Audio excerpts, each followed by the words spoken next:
Well, homeownership is still the American dream.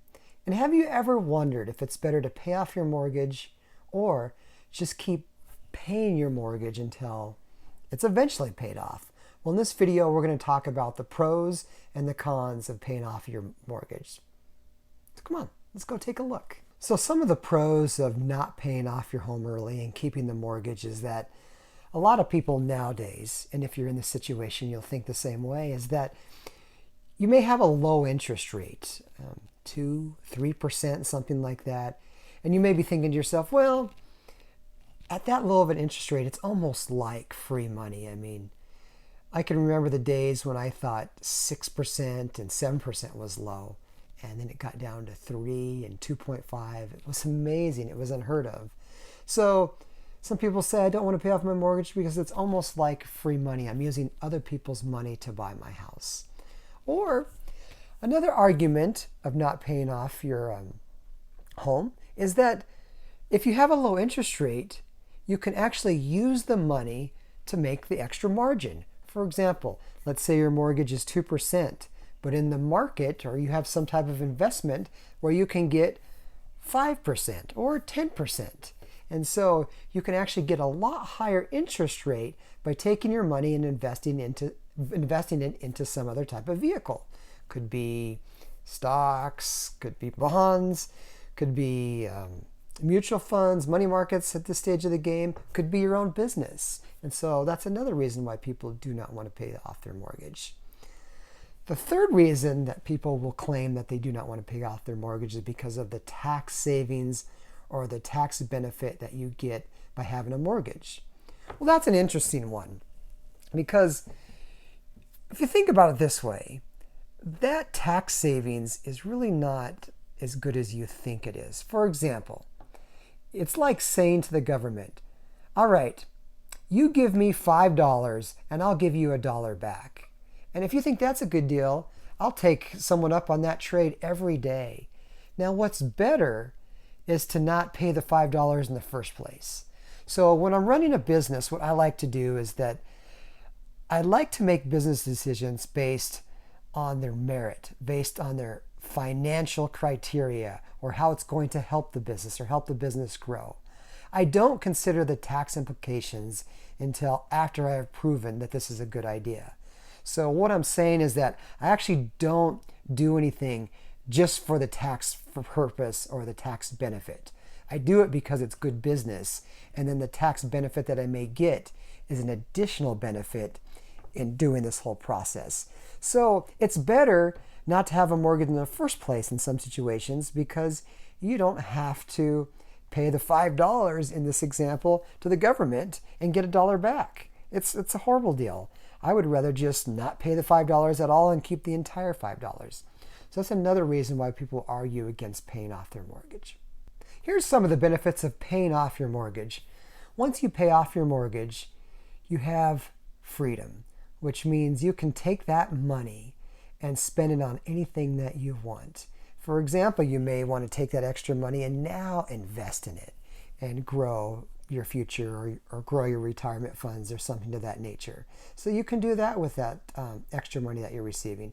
It just allows you to have more money on a monthly basis or a yearly basis to do whatever you want with after your house is paid off. So for example, if you like to travel, you can spend a lot more money traveling. You can spend a lot more money investing. You can buy more things that you like without going into debt. So that's a huge benefit of paying off your home.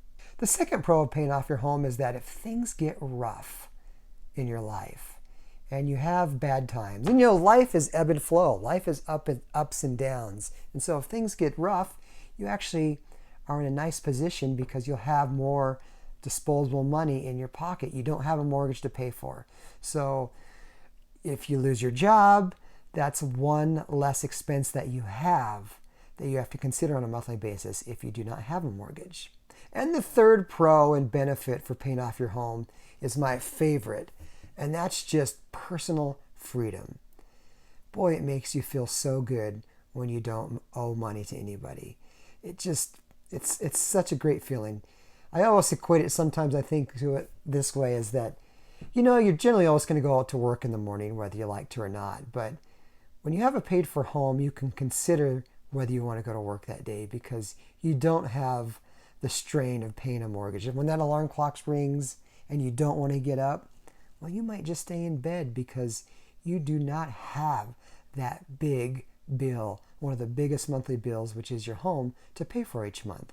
And that makes you feel free. And so what you're doing when you pay off your home is almost like buying yourself some freedom because you now do not have the obligation of a monthly mortgage, which is going to make you feel so good. And what's that worth to you?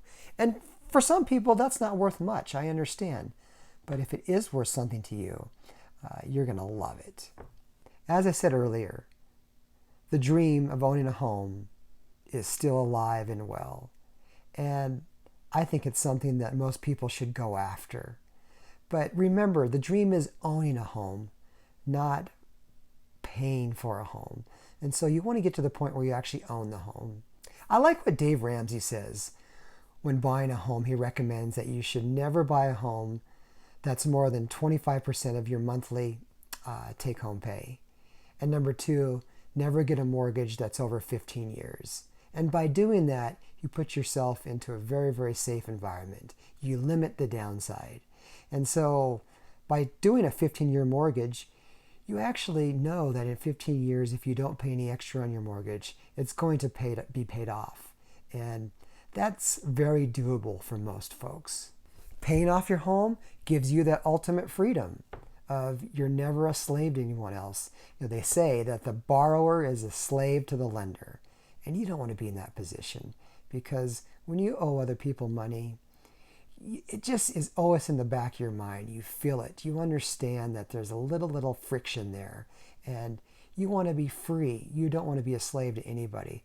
So you have a lot more freedom and you have a lot more confidence because you're in control of your life and you're in control of your financial situation when you have a paid for home.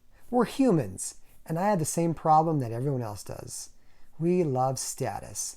We love to show how good we're doing in life. We like to show people how well we're doing. We like to buy nice homes. We like to buy nice cars. And for some reason, as an American society, we like to show everybody how good we're doing. But I encourage you to try not to do that. Build the confidence within you so you do not have to do that. Pay off your home. Don't be like everyone else that's going to let that home be financed for 30 plus years and pay all that extra money and interest. Pay off your home. Be the one that drives by your neighbors in their mortgage home as you're on your way to the airport to go on your paid for vacation. I hope this was helpful for you, and let me know what you think. Do you think you should pay off your home, or do you think you should keep your mortgage until the end of its cycle? Thanks so much for watching. Until next time, have a fantastic day.